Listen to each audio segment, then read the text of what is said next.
All right, here we day.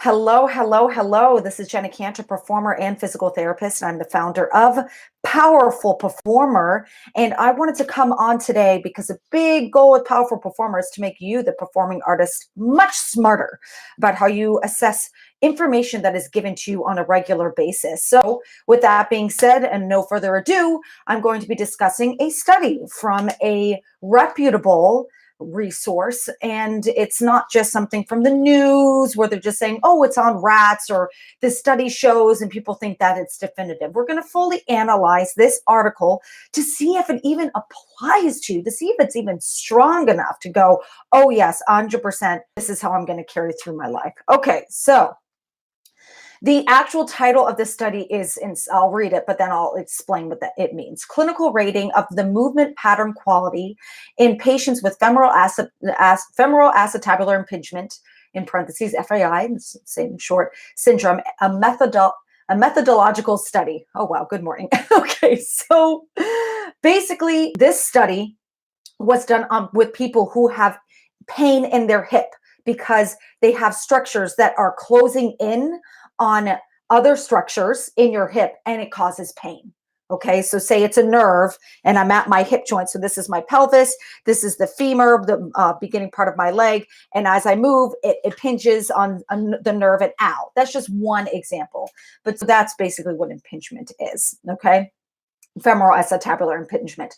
So this looked at physical therapists. This was actually evaluating the performance of physical therapists on patients within themselves. Within each time, they rated somebody visually on performing exercises, and also between physical therapists. All right. So what they did is they took 34 people, just patients who were diagnosed with femoroacetabular impingement, FAI. They were between the ages of 18 to 35 years old. And I need to fix that verbiage in my writing. It will not be there for some people, but it's not dancers. So this is actually just people off the street. They did not get any more specific on these people in regards to their relation to performing artists. So that is something to keep in mind right away.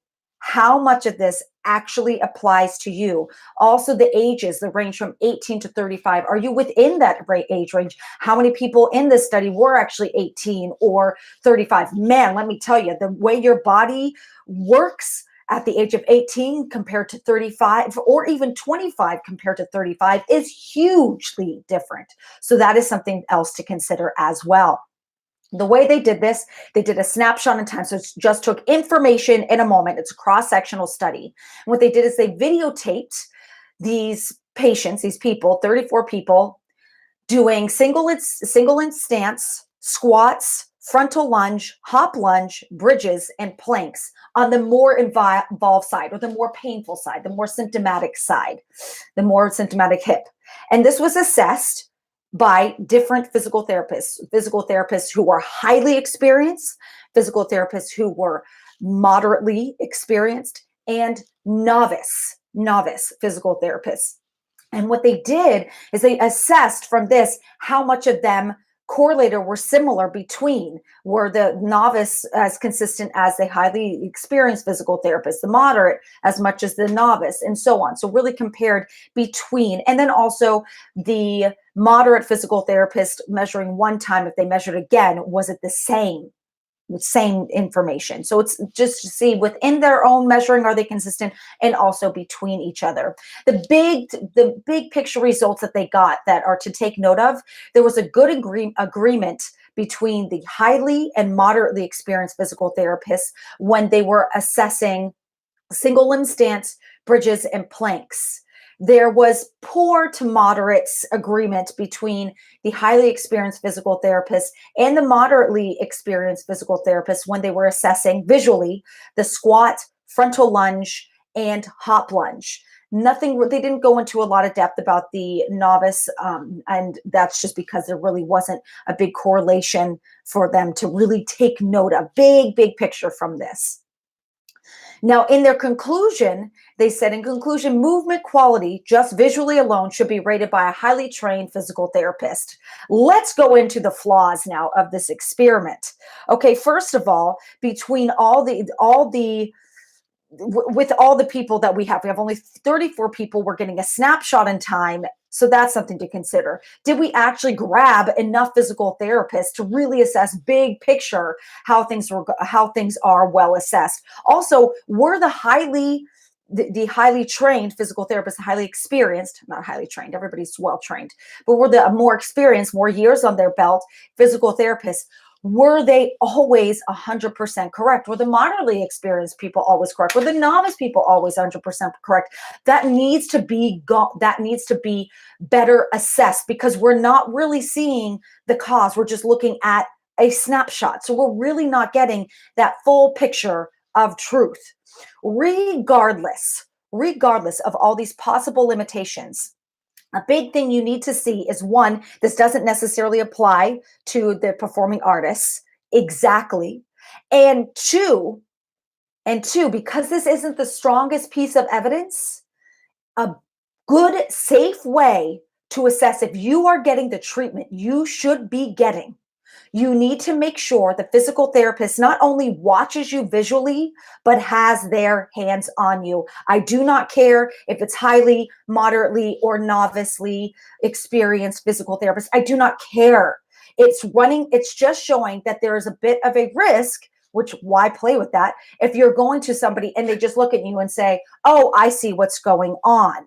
Okay. Now, if you go to a physical therapist, and this is something to keep in mind, and they are a friend of yours, and they watch you very quickly, and then they help you out very quickly right there, you're not paying them. You're not paying this person. So if you're going to physical therapists on a casual basis and they are giving you quick advice, not really putting their hands on you much, that's why you go and you pay somebody. This is why it is worth your money to pay an individual rather than just talk to them on the phone. You want somebody to put their hands on you to really fully assess everything that is going on. Things can be missed. And also, the body is not so simple.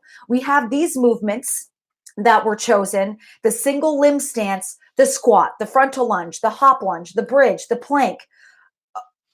Okay, that's great. It's looking at hip strength, it's looking at balance, and we're doing the more involved side. Okay.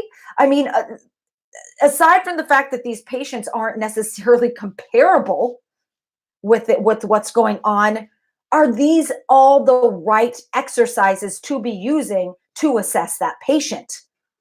I don't know each patient's history full out. There could be one patient with a history of bodybuilding, another patient that never works out ever.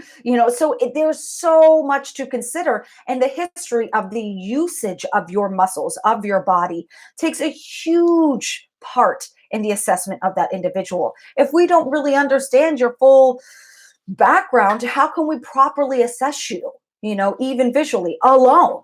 So these are all things to consider with this piece of evidence.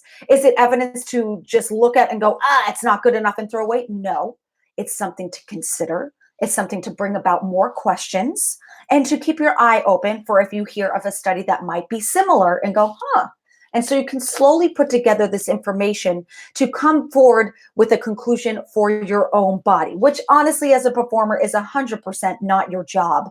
But I'm trying to help you out, because right now, with all the information we're getting in the news, it's so scattered, and a lot of it is just crap information that's given to you. And it's hard to tell after a while, but actually very quickly, what is good, what is bad evidence, and how to apply it to yourself properly.